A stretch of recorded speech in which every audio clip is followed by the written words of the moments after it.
Hello, everybody. It's good to have you all around here.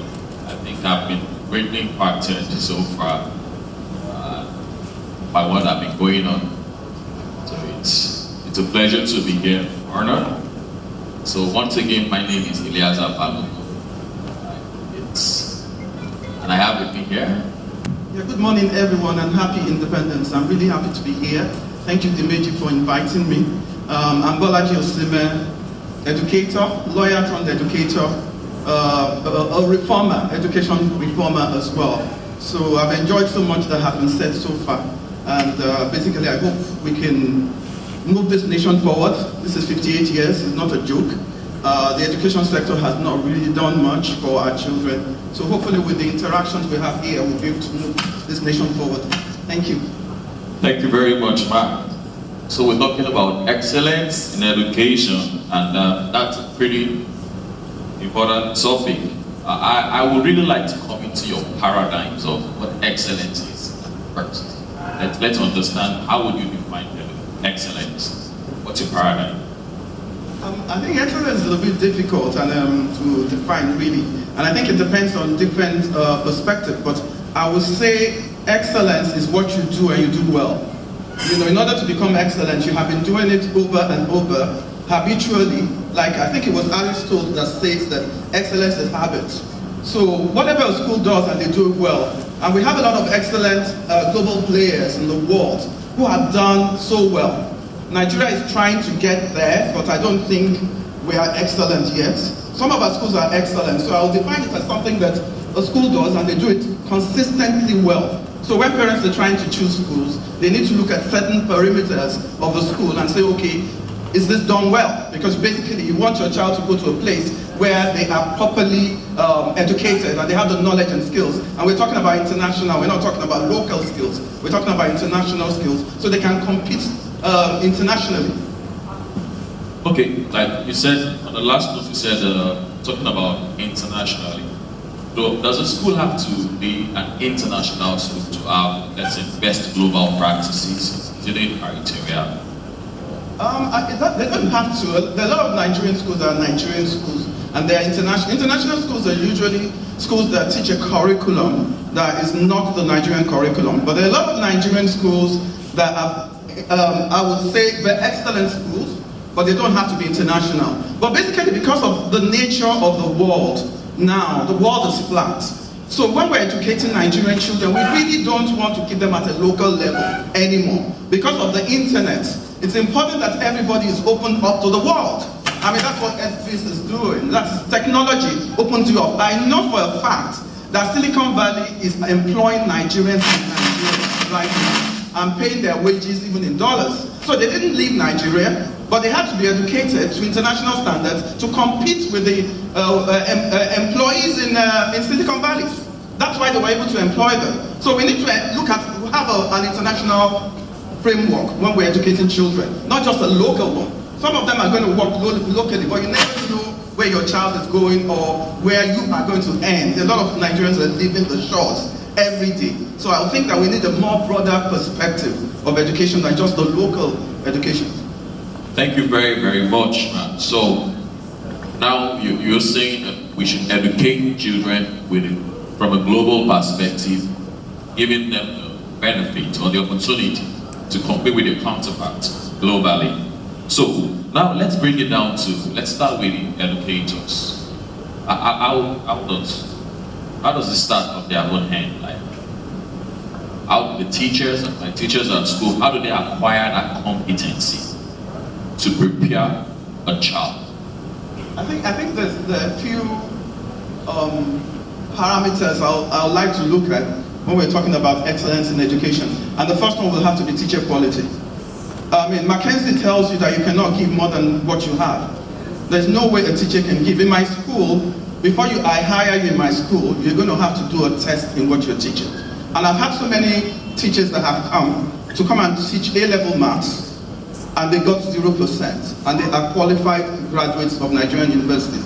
So, and I said to the teacher, how are you going to teach the student to get an A-star to go to Imperial College, for example, when you cannot pass it? So, the excellence starts with the teacher. You know, the teacher has to be well qualified, well remunerated. It must be a teacher that there's professional development. We're looking for the best.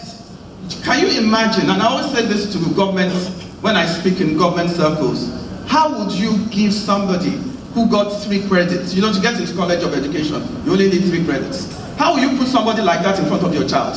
And you are trying to educate a doctor, you are trying to educate a lawyer, and you are getting the worst kind of, it's not, we fail, we all fail. That kind of thing. So I'm not saying that people can't, but why would you take 3 credits and put that and you say you want to train a future president? And this is still going on in our colleges of education. So we need to, when we look at excellence, not just in schools, over our systems, over the educational system in Nigeria, how is it performing? Because whatever we do in our schools comes from the teachers we take from our College of Education. And when you have 3 credits coming into your classroom, apart from the ones that go to university, the ones that go through College of Education go to primary school. Primary school is the foundation of education. So when you get somebody who has not done so well, teaching your child from foundation, then what do you get to build on when you get to secondary school? What do you get to build on when you get to university? And that's the problem that we have when it comes to teacher education. So it's important to have the best teachers. And that's why a lot of people try and hire expatriates to come in and teach. And it's not so. It shouldn't be so. So if we are able to up and improve on the teacher quality in this country, that is one of the most important paradigms of education in this nation. To have the best teachers in front of the students, and then we'll get the best results, and we'll not constantly get our students failing WAEC all the time. Because you cannot give more than you have. Talking about teachers' quality, what do we do to ensure that quality assurance? And I want to magic with another question. Now, there are a lot of school administrators here right now listening to you, offline or online. We want to know how we can really incorporate that excellence. It should be a systemic thing, like a culture in an organization, in a school. How do we develop that system? A system that produces excellent teachers and that impacts the student with excellence, with best global skills. Yeah, I sort of alluded to that, but I think, like I said, every private schools are trying their best to get the best teachers to come in, and we have a system of bringing them in. But the challenge is that fundamentally, if we don't have the right teachers coming out of our colleges of education or our universities, we already have a big problem. So it needs to start from the top. And it needs to start for Nigeria recognizing that the teacher is the most important ingredient. And it needs to start from the fact that the money and all the budget that they are allocating for education should really go to teacher education. If we're able to do that, then we'll get the results we want. We'll constantly get the bad results because we do not empower our teachers, we do not develop our teachers. So in private schools, for example, in global, we are very keen, and I know a lot of even APEN educators as well. We were actually going to set up a training institute, an APEN training institute for private schools, because it's so difficult to get a very good teacher now. So we do a lot of professional development in-house, and we get people to come and train them from outside as well, to ensure we have the right caliber of teacher. In Finland, you cannot go before a student unless you have a master's. You have to have a research. The teacher is a researcher. Particularly in the 21st century, when you want a child to understand and to have the creative thinking skills, that means you need to propel them to think. You need to propel them to research for a project. It is not about testing. Nigeria is about theory. It's about cramming. It's about having a certificate and then getting a job. But it's not about what am I going to do in the workplace with the information I got in school. So we need teachers who are collaborative thinkers, who are creative thinkers, who are researchers, who are out of the box. Just to look at what we're saying today, who will step out of the box and ensure that they prepare a child to be a president of this nation. Those are the kind of teachers we need. And we need to continue to reinforce that in every gathering we go. And we do that a lot in Global International College. We train them, we have tools for them. We need to also pay attention to tools, the resources they need. Because if you have a teacher and he doesn't have a resource, and you go to some of our public schools, some of them don't even have chairs, let alone have a board. We have interactive boards, we have the internet, we facilitate and ensure that they're able to teach the student with all the tools they need, basically. Thank you very much. I like the notes from which you ended. It was a clue to where I was going next. I talked about tools and training methods. We're still really keen on ascertaining that. I would say it's just like a product. When there is a system in place, you can be sure of if there is this kind of input, then with this system in place, there will definitely be this kind of an output. So, in this sense, talking about tools and marrying with a system, what do you recommend in this regard? So, the training method, the tools that we can use to produce, to achieve excellence in our training. Okay. I mean, there's so many things, so many tools that can be used. Like I said, professional development is softer skills and also the harder skills. Teachers are trained on the softer skills, which means can you manage a classroom? In some public schools, they have 100 students to about one teacher. How do you manage 100 children in a classroom? So teachers need to be trained to manage classrooms. They need to be trained to speak properly. You have a lot of teachers who are actually excellent in their knowledge. They have the content, but they don't have the pedagogy. They don't know how to teach, which is pedagogy. So we need to train them that how do you train a child to understand what you have in your head. A lot of my students come to me and say, sometimes I say, oh, Mrs. Osime, because we go around the classrooms, we do classroom observations, we watch the teacher teach, and say, Mrs. Osime, honestly, I was just sleeping. I mean, he was just reading out of the notes. So the 21st century digital child doesn't want to be read to. The 21st century digital child wants to be engaged and wants to be empowered. So we have to train them to have a collaborative sense, use a lot of what they have in the internet, like I said, to get these children to think. We do project-based learning in Global. We try and do that. We do the robotics, we do the coding. I can see Tola there, and she's come to Global once in a while to get the kids to think. We need to start thinking in Nigeria. I really believe that one of our biggest problems is that we're not thinking through a lot of those things that we're doing, and we need to develop children, and we need to develop teachers that can think a lot. So when we look at project-based learning, you put a project before them. You come into the classroom and say, look, I have a project today. So you guys think about it, because guess what? When you get into employment, is anybody going to be asking you for questions to answer? They're going to ask you to resolve a problem. So we need problem-solving skills. So we need teachers who understand how students will problem solve. We need teachers who understand how students are going to think creatively. We need teachers who understand that this is the 21st century. We're going into the 21st century marketplace. So we have to be able to think and create things and innovate. So those are the kind of teachers that we want to build. And those are the kind of teachers we want to expose to so many of the tools and so many of the stuff that we have now, basically. Thank you very, very much. I hope you're really enjoying this. Now, you mentioned something I can't but just need to be stressed on it. I'm a very big fan of collaborative innovation. I believe in it so much more. Like, let knowledge and real life, or let's say what we can call real life in the student sense of industry, let from the knowledge in the ivory towers of our schools to the industry out there in the world.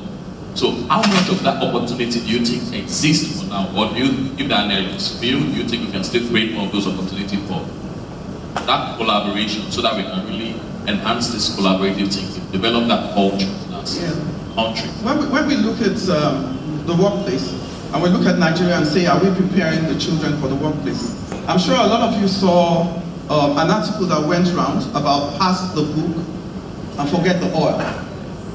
And what the gentleman was saying in that is that a lot of the countries who are in the PISA is the performance indices for international students. If you want to know a nation that is doing well in education, go to PISA. So you have the Japan, you have China, you have Finland, you have Singapore, who are in PISA, and they're doing so well. And guess what? They don't have natural resources. These are nations that use and ensure they empower the human capital. Because they don't have the oil we have, they don't have the mineral resources we have. So what the gentleman who's talked about pass the book and hold the oil was saying is that we need to develop our human capital. The most important ingredient in Nigeria is the human capital, but we do not know that.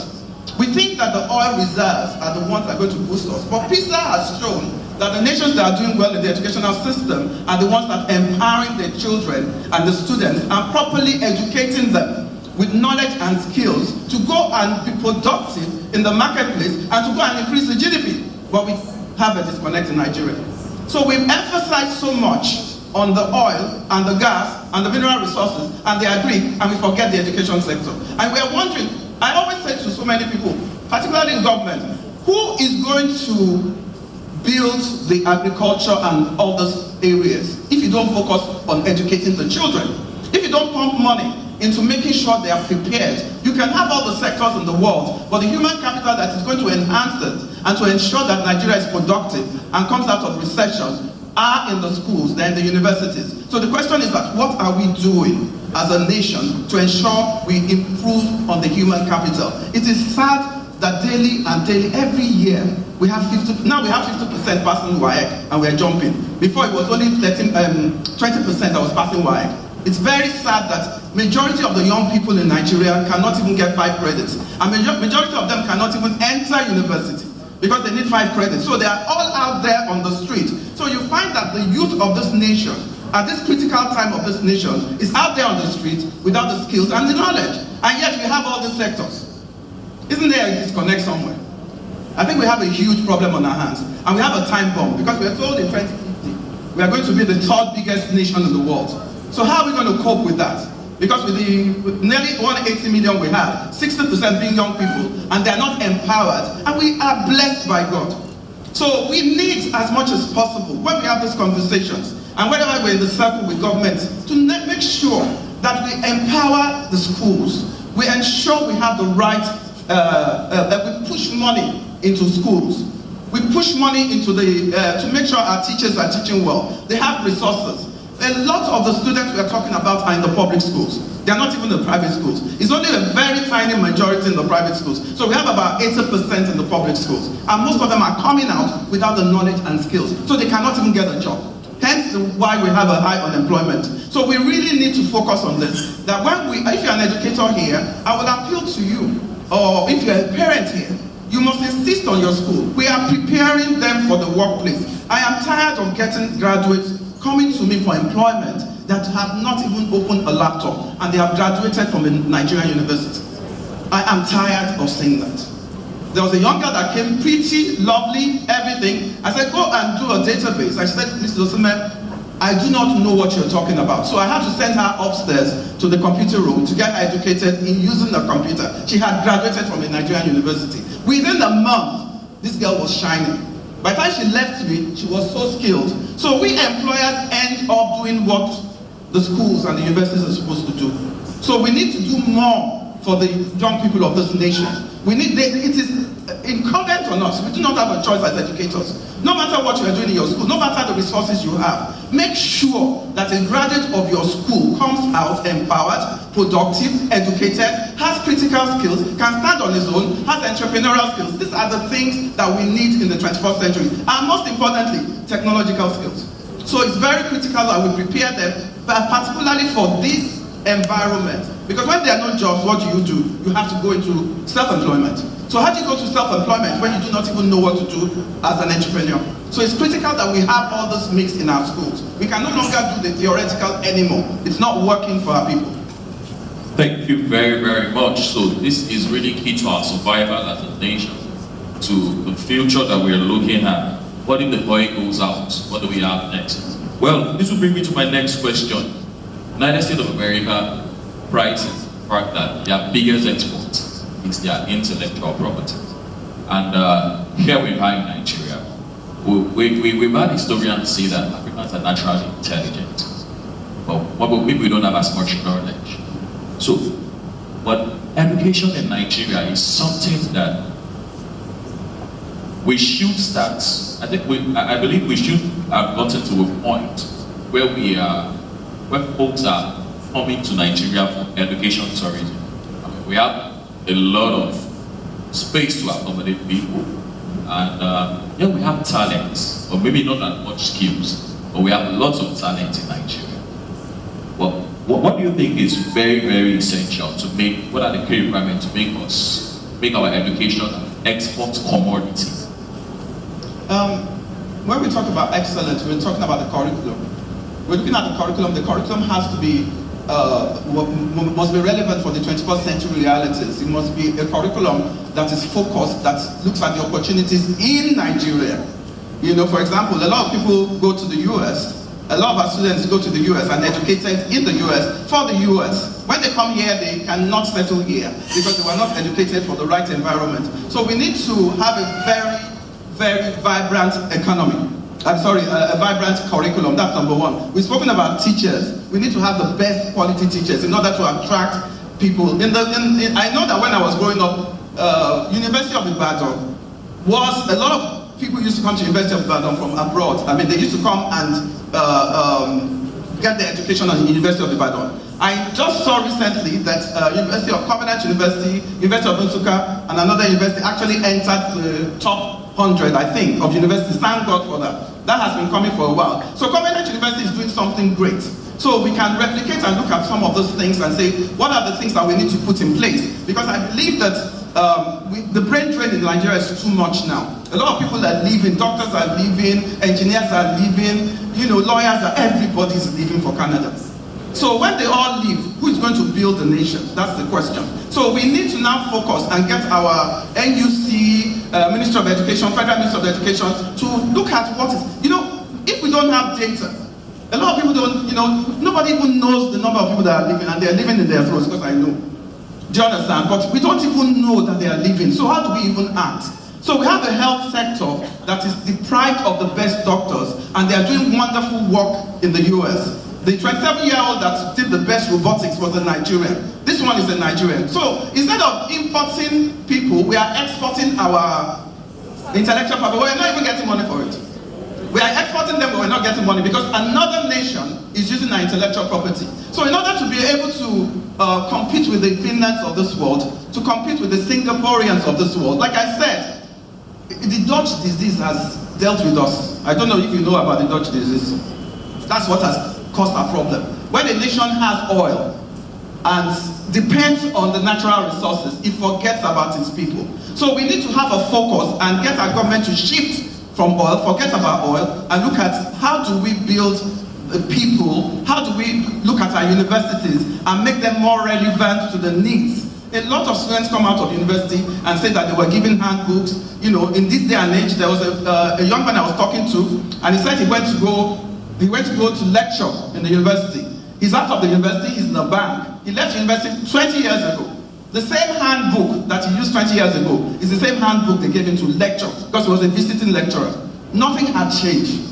So if we don't pay attention, you know, Nigeria, I don't understand what's going on. If we don't pay attention to what is happening in the universities, in our schools, how are we going to compete? How would anybody in their right senses bring their child here when our educational institutions are not churning out the best? So we need to pay attention to excellence in so many parameters. Our facilities have to be top-notch. We have to have interactive boards at the private schools, even if the public school cannot have. You don't have to have interactive boards, but let us have a decent classroom with decent chairs, with toilet facilities for the students, and then get solid teachers.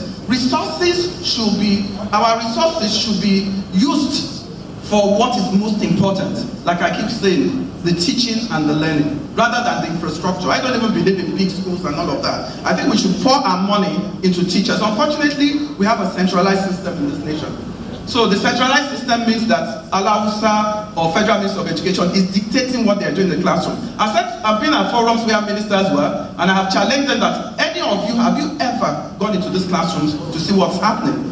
They don't know what's happening in the classroom. So they are dictating from there and telling us what we should do in the classroom and telling us what money should spend. UBEC has billions in CBN that is sitting there for government classrooms. And they're saying because of Lagos State is saying, they're saying you must spend it on infrastructure. And Lagos State is saying, no, I don't want to spend it on infrastructure. I want to spend it on teaching and learning. So there's a disconnect. Even our laws are not favoring us. So unless we get all these things, you know, we schools can only do what we can. We really cannot work in isolation from what is happening from the policies. There's a policy disconnect with implementation on ground. Until that is resolved, we cannot move forward. We're just wasting our time. So these big babas and all these people that sit there and make all these policies, they do the curriculum review, they don't invite schools. They do so many things, they don't invite us. So by the time they turn out the curriculum, they're still using typewriters in one of the trade courses. Who uses typewriters these days when everybody's using computers and iPads? So everything is still archaic. We're still in the 17th century, guys. So that's where the challenge is. There's a huge disconnect with what 21st century is. Nigeria is still in the 17th century, unfortunately. So we need to move ourselves forward. So hopefully we can compete with the giants of this world, like Finland and Singapore. Until that. Thank you very, very much. Now, we don't have much time to exhaust this whole thing. On a very, very final note, we will take questions. I will just ask you on a very, very final note. There is artificial intelligence is taking the whole thing. There is all kind of technology to be used. So I would just like you to just give maybe recommendation for how to really achieve excellence in our school environment. You've asked that question so many times. I've answered it so many times. Yes, just to rounding up. While we'll take the questions. Okay, let me just go over again for the sake of going over. Just bullet points again. Okay. Thank you very much. Okay, number 1, teachers. Number 2, curriculum. Number 3, the facility in terms of the tools and the resources. Yes, I will add the well-being of the children as well to make sure health-wise, they're doing well. You have to provide for them. Technology is extremely important. Extremely. In fact, a young girl said to me in my school in Abuja yesterday, Mrs. Osime, can I just drop computer? I want to be an engineer. What do I need to do? I said, hello. You see, this is the product of a secondary school. Because if they had been aligned to the needs for technology from primary school, even from nursery, and you have the iPad in front of them, and their curiosity, not iPad to play games, iPad to go to the internet and resolve a problem. I remember a few months ago, last year precisely, we set up a flooding intervention in Lagos when we were nearly flooded out of BGC.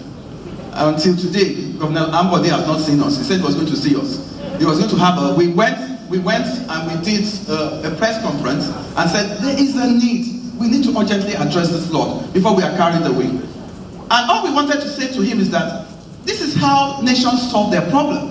If you have a problem, there's a solution. Can we get a curriculum for your engineers to resolve the flooding problem? Why must we import nations come and help us solve the problem? So you need to talk to your university, LASU. Can we have a curriculum to deal with the flooding in Lagos? Can we have a curriculum to deal with the problems we're seeing in our nation? So that's what we're saying. Let us look at Nigeria and say, how do we resolve the problem? And look locally and get our students having a curriculum that will resolve our problem. And use technology. Technology is doing a fantastic job. Fantastic job. There's a young man who is doing farm crowding. I don't know if you know about farm crowding. Farm crowding, Onyeka sits in his office and is managing farms all over the world through technology. Uber has the greatest fleet of taxis in the world. They don't own one taxi.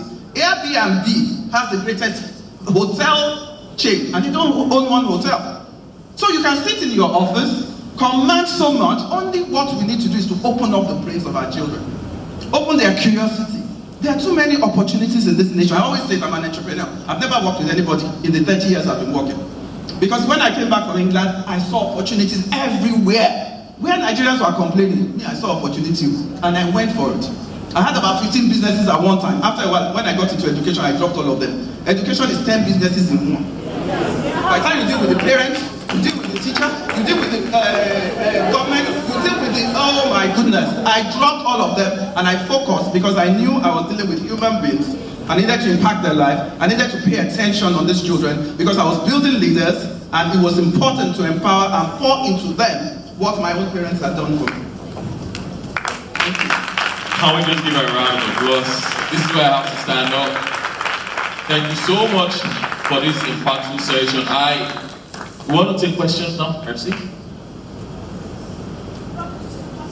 Just 2 questions. Oh, beautiful. Thank you very much, ma'am. Olamusis is my name. You spoke about the curriculum and you also spoke about the teachers. But I have a question now. I got to discover, because I was going through the curriculum for mathematics this term for senior secondary school one, and I got to discover that the topic we were taught while we were in school, the very first topic while we were in school, now is the fifth topic in mathematics this term. What I am expected to know in mathematics while I was in SS1, and what this present generation is expected to know when they're in SS1, compared to mine, is not even up to half of what I am meant to know. But now this is my challenge, man. I got to discover that even what they are expected to know, as at now, some of them are not even willing to know. Now, my question is, how do we help these students? Because I have come to discover that the majority of the students of today don't have this zeal to read anymore, because there is this exam malpractice. When you come to class to teach them, they only want you to just do your job and go. When it is like, in fact, majority of them, when they get to SS3, some of them will not even come to your school again. They have already made centers where they are ready to pay ×3 of the registration fee so as to have a very good result. That's number one. And you said we are celebrating 50% passing by. I don't know. Someone like me, I no longer celebrate anything that has to do with result, because the result is no longer genuine in Nigeria. So now, what do you think we can do? How do you think we can change this trend? How do you think we can make our students understand that it is not about your work result, but it's about what you have upstairs? Thank you. I don't really know if mine is a question or a kind of contribution on NC. You said that in NC they only take 3 credits, and meanwhile it's not everybody that goes to that NC that really wish to go there. Because I was once a student in NC then, and it was all because I never wanted to stay at home. I had my all credits and B. So, but I never wanted to stay at home, and even when I got there, I saw a lot of people that had all A's. So it's not all because they don't really have good credit or something, but probably because they don't want to stay at home. And sometimes we go to NC just to use that as a catalyst to go to the next level. So that's why most of the people go to NC. So that's my own opinion about NC. Thank you very much. Thank you. I'll take that first. What I meant was that the minimum requirement is 3 credits. So how can a nation have a minimum requirement for the most important level of education? Please don't just go to NC to while the wait time. NC is primary school. That is the foundation for the children. In the UK, that is where they build. I have a secondary school. I can only build on what you have done in the primary school. So it's not a waiting place at all. It's the most important foundation of our children.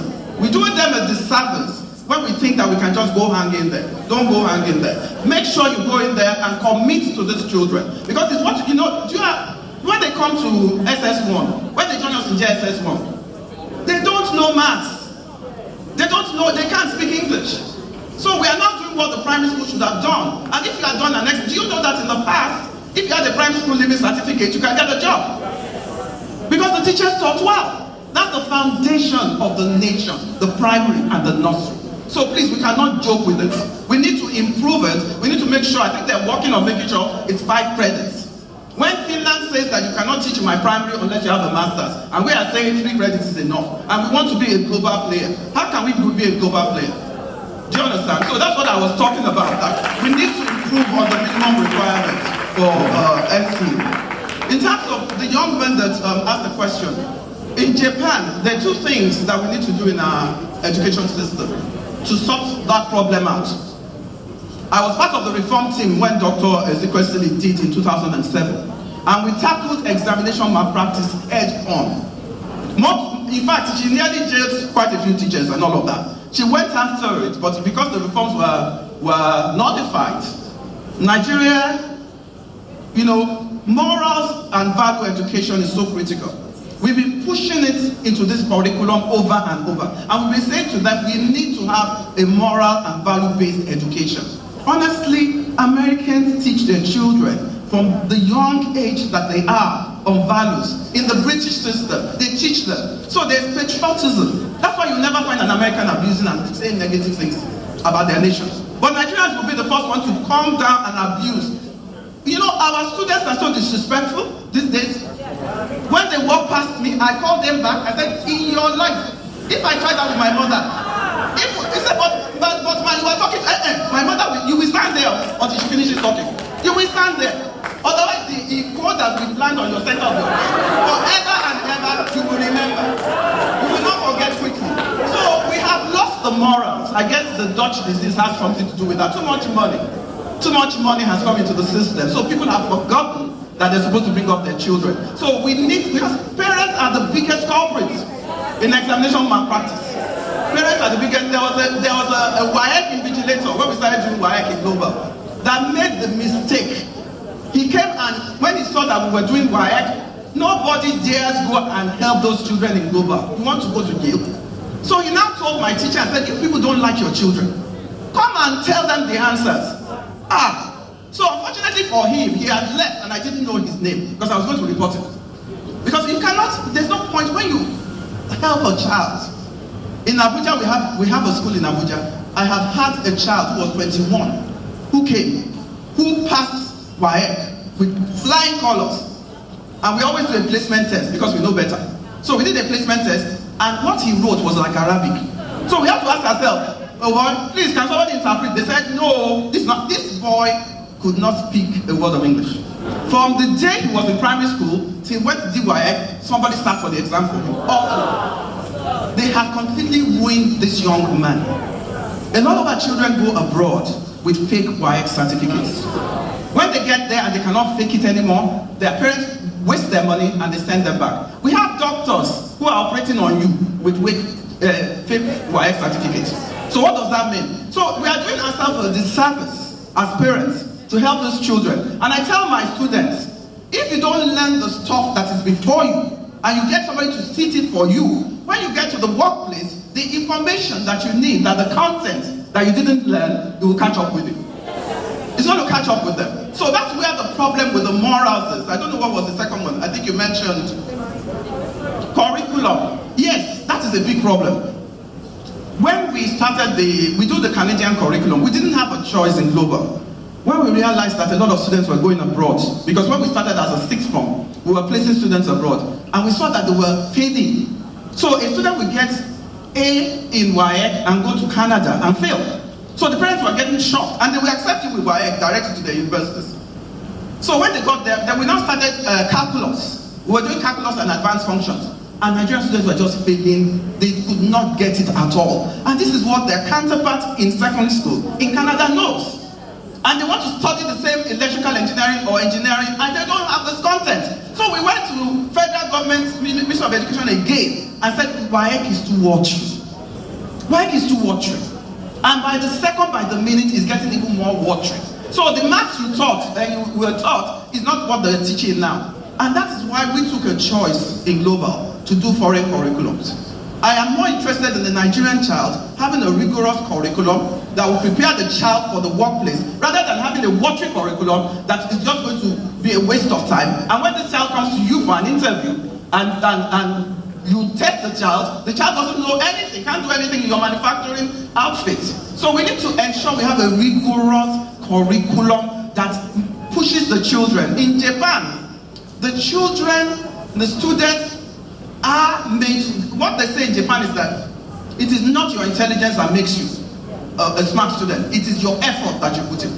So they make sure that the students know at the end of the day they're having a job. Once you know, and I always tell my children, that car that your daddy, that first class that you want to sit in the first class department of the plane, go and sit in economy for now. You will get into the first class, but you need to study. So students need to know that at the end of the day, this is what I'm going to achieve. They need to know that they are going to get a job. If they know they are going to get a job, they will work hard. That's what they do in Japan. Every child in Japan knows that if I have the best result, I will be in the best farms in Japan, and they work hard. But here, when you start blastering 60% unemployment, this one, where's the expectations? The expectations are so low. The outcome is so low, and the students are just like, well, even if I get this certificate, what am I going to do with it? I'm going to sit at home. Hence, vocational skills. That's another story for another day. To probably encourage and to empower our students. It is, please, everybody that is here, is a prayer point.